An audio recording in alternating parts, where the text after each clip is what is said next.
Welcome to the Blue Security Podcast, a weekly podcast for information security defenders, where we bring you discussions on best practices, tools, and implementation for enterprise security. Now, here are your hosts for today's show, Andy Jaw and Adam Brewer. Welcome to this week's episode of the Blue Security Podcast. I'm Andy, your host. I'm Adam, your co-host.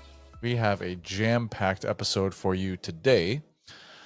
We're going to talk about what's new in Microsoft Sentinel. So at the beginning of this month, actually on September 30th, right before the month started, Microsoft announced a whole suite of new things that were going to be available in Sentinel. And before we get into that, let's just do a quick disclaimer that we normally do. For those of you who listen to the show regularly, you know the gist, but Adam and I both work for Microsoft. We do this show on our own time, on our own dime.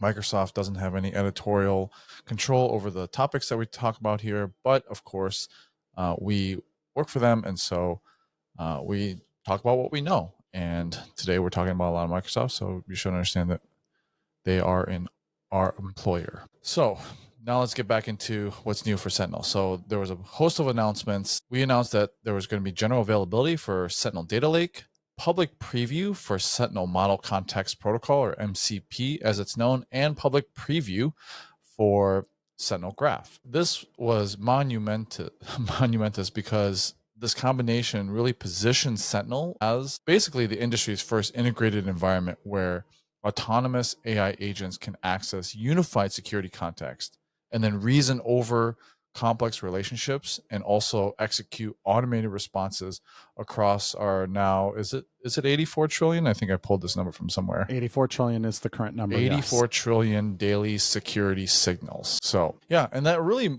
fundamentally changes how security operations centers can leverage AI agents to defend against that sophisticated threat at machine speed.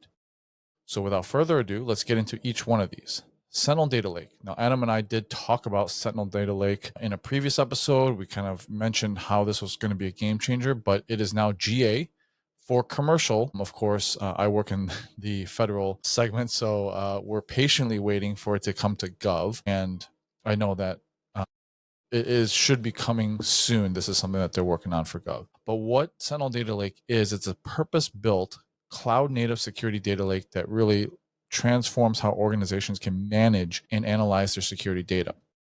Prior to this, it was a real pain. You know, there was some main questions when it comes to like a cloud SIEM, and this was really not just Sentinel. It was like, you know, Splunk and any other cloud SIEM that you're trying to put data in. It's what logs do we really need for detection?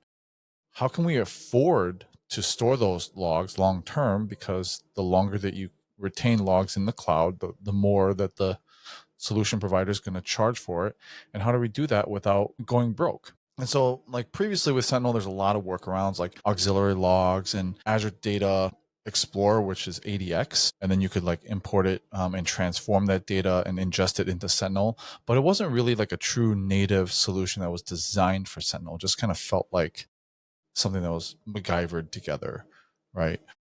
With the new Sentinel Data Lake, this now kind of solves that problem for us. So instead of cramming everything into that analytics tier, which is that tier that you do all of your analyzing of the data, it's high ingestion and query costs, you can now put that data into Data Lake where you can store huge volumes of data for a lot cheaper, and you can still access it when you need it. So what we're seeing with some customers in like real world testing is that the costs are really dropping significantly. Based on some early testing, we're seeing like 85% savings by just pushing logs into the data lake tier instead of analytics. And your long-term retention is now realistic. You can store up to 12 years of retention without having to burn through like your entire budget. And investigations are also smoother. So you can run historical KQL queries to dig into old incidents, and you can use that, and you have no more of that regret where you're like, oh, I wish I had those logs, you know, and you have them in the data lake now, and you can store them for a long time. So you can do that long tail analysis on that data. The analytics tier is still there, and that's where all of your, you know, quote unquote hot data lives. So that's the logs that you're going to use for real time detection, alerts, high fidelity alerts, dashboards, fast queries, and that's not changing at all. The data lake tier, I wouldn't call it cold storage because it's not like you have to like load it in. Like when you think of cold storage or archive storage, it's like you put it away and then you have to like load it into a tier before you can search it. That's not how data lake works, but it is more of an archive type versus hot. That's where you're going to put your context rich but high volume stuff. Endpoint telemetry, net flow data, infrastructure logs. It's the old auxiliary tier. And the beauty of it is that both tiers work together. You can build queries across both data tiers, right? So it's not like cold storage where you have to load it in. You can literally query the data lake and analytics tier at the same time. When you enable the data lake, your existing logs from the analytic tier are already available there. So you do not need to duplicate it. It's automatically at no additional cost ingested into the data lake at the same time. So if you're putting something in analytics, it'll be there in data lake. If you are using auxiliary logs, they will show up in the new data lake tier and there's no changes needed. So after you onboard, the aux log tables will no longer be available in the Defender Advanced Hunting, but you can still access them through the Data Lake Explorer KQL queries in the Defender portal. Like I said before, you can run the KQL queries directly against the data lake for threat hunting or investigations, but it is slower than querying the hot data. But it still works, which is a game changer when you need that long tail historical context. And if you find logs that are important and you want to like create a rule or something, you can elevate logs from the data lake into the analytics tier when you need to. So if you're already using Sentinel or planning to move to it, data lake, in my opinion, is not just a nice to have. It's really a necessity. It's essential. It'll help you store more at a lower cost, hunt over a longer term, give you that investigative analysis that you need, and you'll have a much more security context rich, like intelligent SOC if you're using it. Data wasn't in public preview very long. It had been in private preview for quite some time. But the gap between public preview and general availability happened pretty quick. So fast. And that's really because once you got the kinks worked out, there wasn't a whole lot more to prove out. The public preview was just like, hey, anything we missed? Nope. Okay, here we go. Customers are so excited about this. It may be funny to anyone listening who's not deep in the security tooling, security architecture, security engineering game, because you're like, why are you so excited about this? But it's a really big deal. And nothing else can describe what a big deal it is faster than going to the Azure pricing calculator of all things. If you go to the Azure pricing calculator and start pricing out how cheap Azure Sentinel Data Lake is, it will blow you away. It's unbelievable how inexpensive this service is. And so to your point, Andy, this is the truly, I can keep everything. I can afford to keep it. I can retain it for a really long time. And if I need to search it, I still can. If I need to promote it, I can. But it gives me that ability to have at my fingertips everything I need and do so in a cost-effective way. And we've Sentinel, the SIEM business is very competitive, and there is a lot of competition on price right now in particular. And Data Lake is that truly game-changing product in terms of it gives you everything you need and it does it at an amazing price. It's astounding. So go to the Azure pricing calculator, just do a web search, Azure pricing calculator, and go plug some numbers in. And be prepared for your jaw to hit the floor. This is really, really cool stuff. I sound like I'm overemphasizing it as like a sales guy, but truly, like, it's just one of those where for security practitioners who've had to make these hard choices on what do we keep? How long do we keep it? I wish we could keep these, but they're too noisy. They're too verbose. Oh, that's frustrating. Now you're doing an investigation and you wish you had chosen to keep those. Now you don't have to choose anymore. That's the game-changing part really for defenders, is having access to everything you could possibly need and no longer having cost be a limiting factor in your ability to do that. That's really, really the incredible piece here. So I'm excited to get this technology in the hands of defenders. And part of the reason also, Andy, we mentioned it went from public preview to general availability so fast is because the underlying tech is tried and true. It's built on Azure Data Lake Service 2, ADLS. And you talk to anyone in the data space and they love ADLS. They love it. It's so rock solid and so impressive technology. I mean, that's what cloud scale and elasticity gets you. That's where you've truly changed the game from, well, we ran a SIM on-prem. We've got Logarithm. We've got Exabeam. We have Splunk on-prem.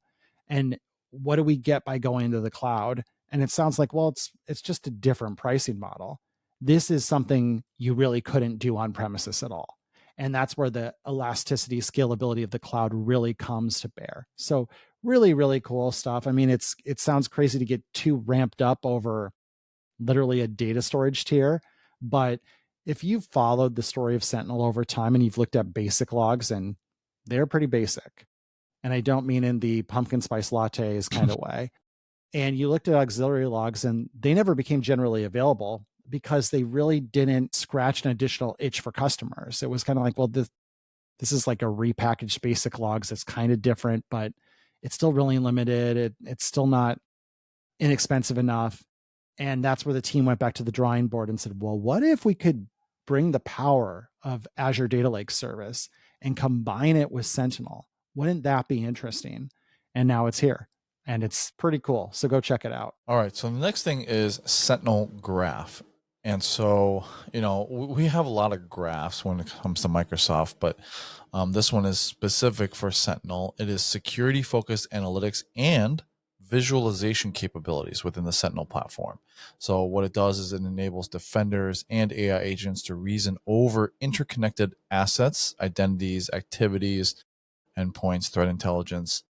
And whereas like traditional SIM queries, they return a flat table of events and analysts must manually correlate, which is a time consuming process. And you might miss some connections. That correlation could take hours, days, weeks, maybe even months, depending on how much data you're searching over. Graph queries, they immediately return patterns that are probably more like invisible to tabular data. So like here's a real world example, right? An analyst investigates a suspicious login from an unusual location. Pretty common one, right? Traditional SIM analysis, you'll require manually querying that user account history, maybe checking the device inventory for the source system, searching for similar authentications from other users, reviewing historical threat intelligence from source IP addresses, examining network traffic pattern. And each one of these is like a separate query that then has to be correlated by the analyst. But if you do this with Sentinel Graph, a single query can return that whole complete relationship network, how the user is connected to sensitive resources, what lateral movement paths exist from the source device, which other users are using similar authentication patterns, how the IP addresses relate to known threat actor infrastructure, and what cascading impacts could occur if the account is compromised. So that's like an attack path, or what we'll talk about in a little bit, blast radius analysis. And this context enables pre-breach security for organizations so that they can identify and remediate vulnerable attack paths before adversaries can exploit them. Security teams can visualize privileged escalation routes, showing attackers with initial access to low privileged accounts that could then escalate and reach something like a domain administrator credential through a chain of delegated access rights. Any misconfigured permissions, trust relationships, those will all show up. Remediating these paths proactively before any compromise occurs will drastically reduce your attack surface. And during active incidents, graph analysis also can accelerate the response by tracing attack paths across the environment. So if, let's say, ransomware encrypts file servers, graph queries will instantly reveal how the malware spread from the initial infection vector, which systems are still at risk, what lateral movement techniques the attacker used, which accounts or credentials need immediate remediation, so on and so forth. And so this comprehensive impact analysis will essentially speed up hours of manual investigation into minutes of graph traversal. So you're able to kind of contain that threat before they can cause some pretty serious damage to your organization. The public preview powers that new graph experience in both Defender and Purview. So there's kind of three main things: blast radius analysis, incident investigation, and data risk assessment. And it offers the interconnected security graphs to help with every stage. The integration with Microsoft Purview is interesting because it really creates a unique capability for data security investigations that, like most traditional SIMs, I can't think of another SIM out there that can provide this capability. Data security teams can now trace how sensitive files move across collaboration platforms, who accessed confidential information before it appeared in unauthorized locations, and what risk indicators correlate with data exfiltration attempts. The unified logs for SharePoint, OneDrive, Teams, Exchange, combined with Entra audit logs and threat intelligence, will give you a complete picture of how a data security incident spans across structured and unstructured data repositories. So one thing to note, if you're using Sentinel, the Azure portal is being deprecated. So you should know this by now. If you're using it, there's a redirect back to the XDR portal.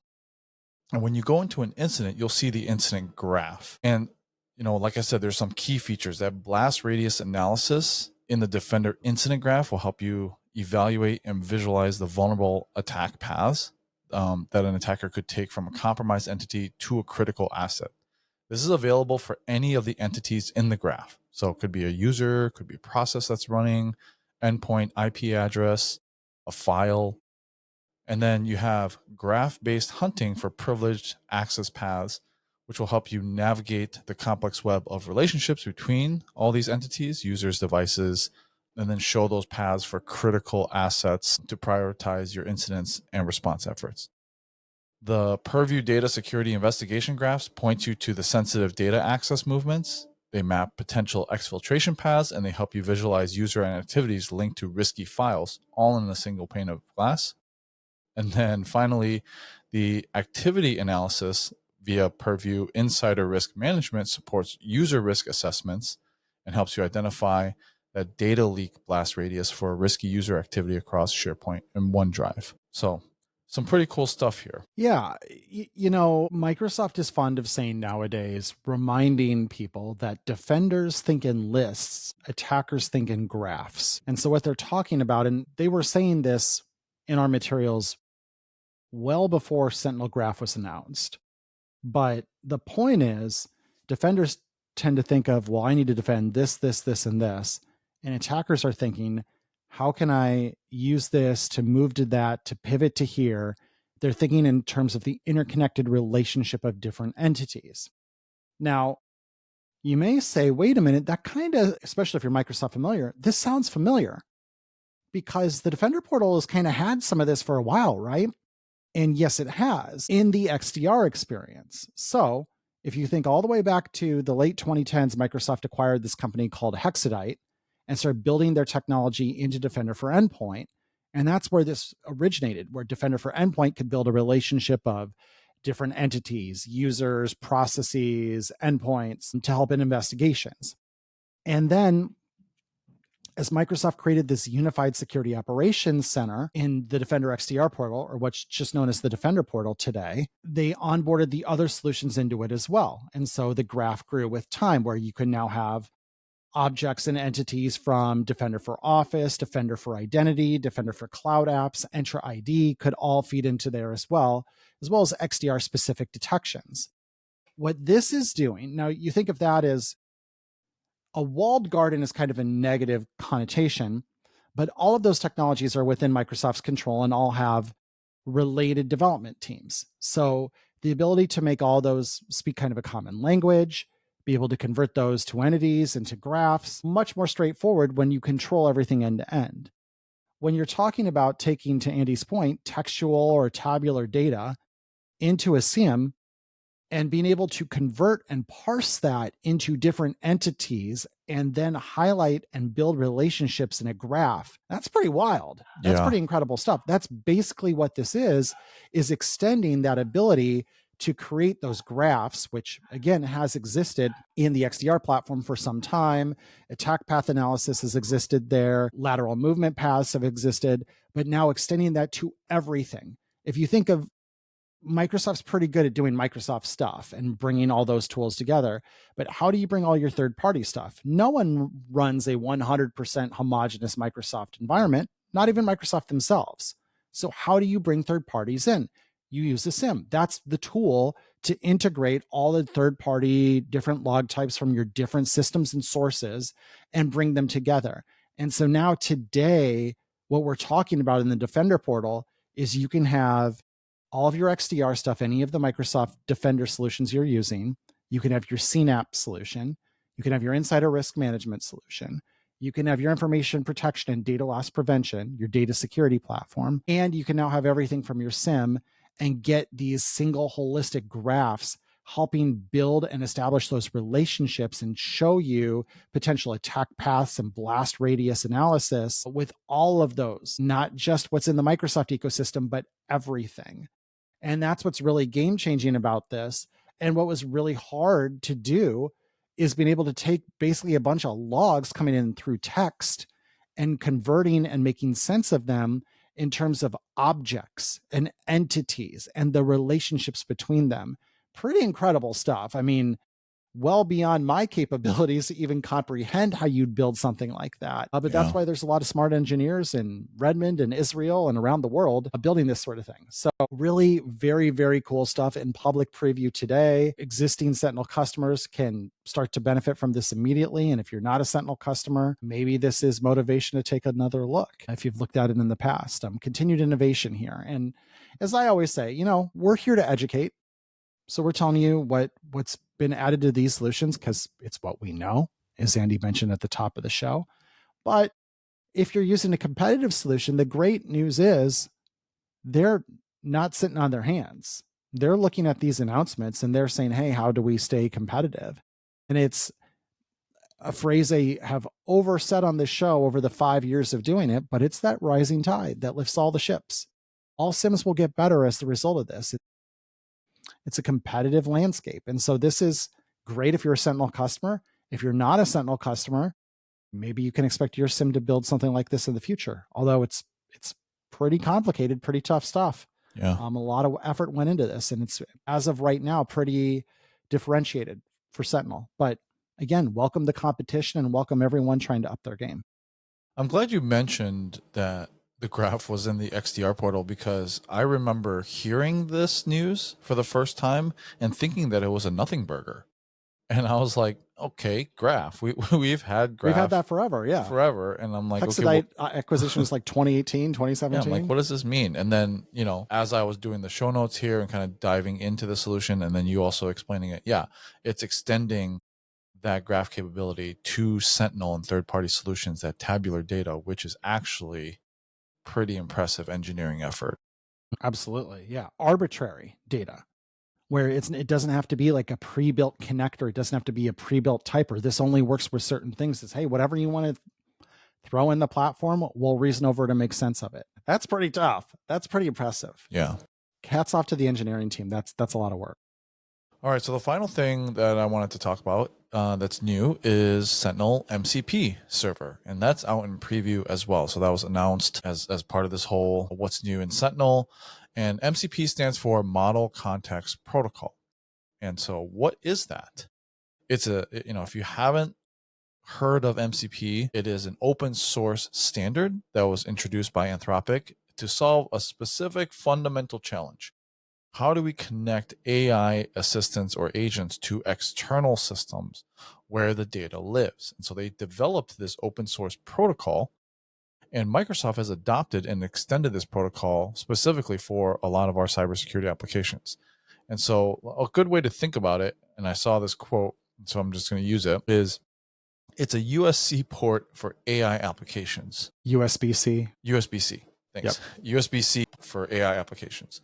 So just like USB-C standardize like device connectivity, charging, data transfers, MCP is standardizing how AI models connect to data sources and tools. The protocol is defined using a client-server architecture with 3 components. The first one is the MCP host, which serves as the AI application that coordinates multiple MCP clients, such as Visual Studio Code or Security Copilot, as a couple of examples.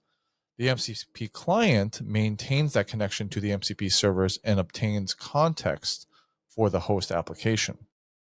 And then the MCP server provides the actual context, tools, and resources that AI agents need to perform their work. The architecture enables something that was previously impossible at scale. AI agents can autonomously discover what capabilities are available from each of the connected systems and then interact using natural language and leverage standardized communication protocols that will work across any AI application that has been implemented using MCP. So rather than security teams building custom connectors for every single new integration that they want, the MCP server can present a discoverable menu of available actions in a language that AI agents inherently understand. And this will eliminate the fragmentation that has plagued security operations for decades, where the data is sitting in siloed sites across dozens of tools with incompatible APIs and query languages, so on and so forth. This open standard will ensure the long-term compatibility, and it will help prevent vendor lock-in, which will enable security teams to build once and for all, be able to deploy their tools in multiple AI platforms. For cybersecurity specifically, standardization is pretty important because it's transformative in the fact that security context is everything, right? Like if you have an alert for a failed login, that really means nothing without understanding what else is with there, right? Like, does the user have elevated privileges? Is the source IP appearing from a threat intelligence feed? Are there similar patterns occurring to other users? Whether endpoints involved show other suspicious behavior? And so when you're gathering this context across disparate tools, it takes a long time. And then you multiply that for a single alert that may take 20 to 40 minutes to gather all this context, and then over thousands of alerts that might come through daily, right? And the whole time the attackers are actively moving laterally through your environment. So that brings us back to Sentinel MCP. It's a fully managed cloud service that requires no infrastructure to deploy for security teams. It is built on the MCP standard, so it provides that standardized secure access to the complete security context stored in Sentinel Data Lake, including all of the tabular telemetry that spans years of historical data and graph-based relationship mapping between each of the entities and vector embeddings for unstructured security signals. The server uses Microsoft Entra for authentication, and it's available to all Sentinel Data Lake customers with data stored in the same region as a connected workspace so that you can meet your data residency requirements. The technical implementation delivers 3 critical layers of access that is important for how security operations function.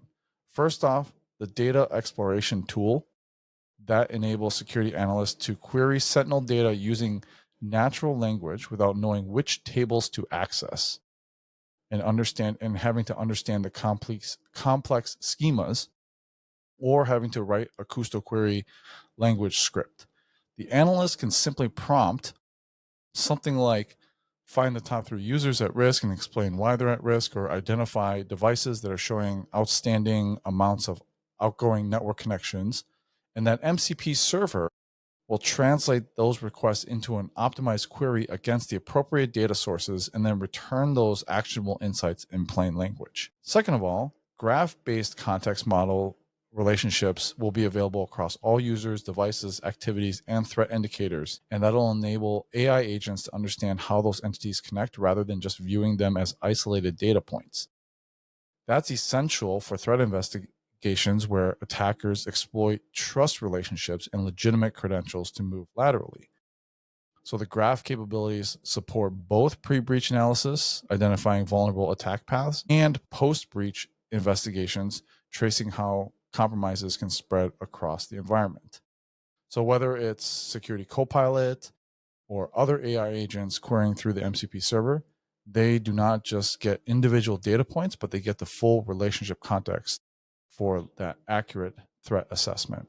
And then finally, this is the really cool part. Natural language agent creation allows SOC engineers to describe their intent in a natural language to build a custom security agent. So the MCP server automatically will select appropriate tools, configure the right AI model, instructions, and establish connections to the security data that were things that really previously required a lot of deep technical expertise and maybe weeks of development time. Security teams can now create organization-specific agents tailored to their unique workflow, compliance requirements, and threat landscapes within minutes rather than months. The server operates at the URL https sentinel.microsoft.com/mcp/data-exploration, and it integrates with multiple platforms, including Security Copilot, Visual Studio Code with GitHub Copilot, and any MCP-compatible development environment. Authentication will require at least the security reader role through Microsoft Entra, and it supports Azure role-based access for least privileged security. All the data will remain encrypted at rest using Microsoft managed keys by default. But if you want, you can also have customer managed keys if that's your specific compliance requirement. So really cool stuff here. Definitely something to take advantage of if you're a Sentinel customer. I like how you structured the conversation because all of these build on top of each other. How we started with Data Lake, and then we talked about Graph. And one of the callouts on Sentinel MCP server is it leverages Sentinel Data Lake and Sentinel Graph. So it gives you access to everything in Data Lake, which remember, everything in analytics logs is automatically mirrored to Data Lake. So it's all there. It can pull the relationships that Graph has established and know how these different entities are connected and can be queried against. And what this really enables you to do now is use the industry standard. This has already become the industry standard for AI applications to connect to each other. You mentioned the USB-C of AI applications. Accurate sentiment.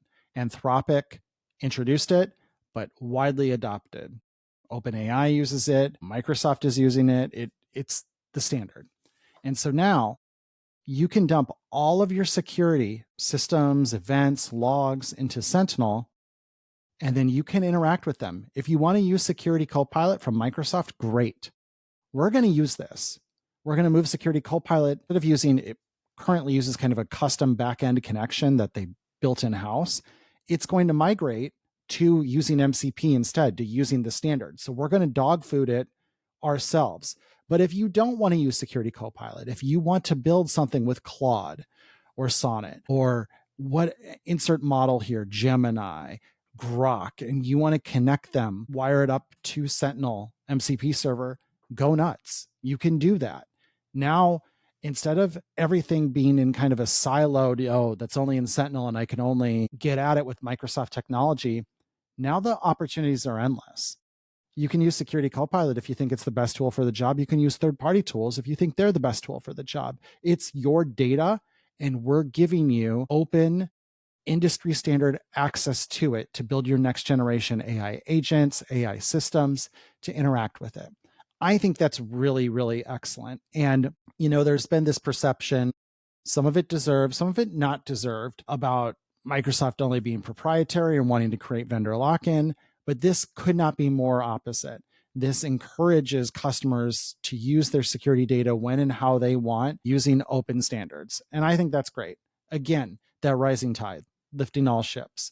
This now sets the standard that if you want to compete with Sentinel and you're a Splunk, a Logarithm, Google SecOps of the world, you need to have this too. And I think you'll see this proliferate. And all this will ultimately do is open everyone's security data in whatever SIM you're using to be open and accessible for these next generation solutions to help secure our world. And so again, that rising tide really, really helps out here. So really cool stuff. This is also in public preview, just like Sentinel Graph is, but certainly something you can kick the tires on today. This is not a flying car. This is a real thing, and you can wire up to it and interact with it right now. And it's something we are going to use in dog food to bring our own generative AI security solution to start to leverage this for its Sentinel connectivity moving forward. So I think that's the biggest show of trust in the future of this as a platform, is we're going to base our own solutions on it as well. We're going to dog food it. We're going to leverage it. And that makes sure that this is a fully robust enterprise grade solution, because we're going to be running a lot of data through it ourselves. So very, very cool. And I guess I didn't look up any pricing on this, but I'm assuming that this is an Azure type service because it's cloud hosted. So it'll probably be based on data ingested into the MCP. Yeah, I hadn't thought about pricing at all for this. Since it's in public preview, I don't think we've announced any as of yet. I think, like Data Lake, the goal here is to be very competitive. So I do not think this will be prohibitive to use by any means. The goal is to make this democratize access to AI solutions as much as possible. All right. Well, that was quite a jam-packed show full of a lot of information. Hopefully you picked up something and learned. We'll put a couple links in the show notes for some of the resources that we used. If you have any questions or topics you want us to talk about, our contact information will also be in the show notes. So feel free to reach out to us. Thanks for listening. Thanks for watching. And we'll talk to you guys next week. Thank you for listening to the Blue Security Podcast. Please check out the show notes, catch up on episodes you may have missed, and subscribe so you don't miss any future episodes. Find Andy on Twitter @AJaw0 and Adam @AJ Brewer. See you at our next episode.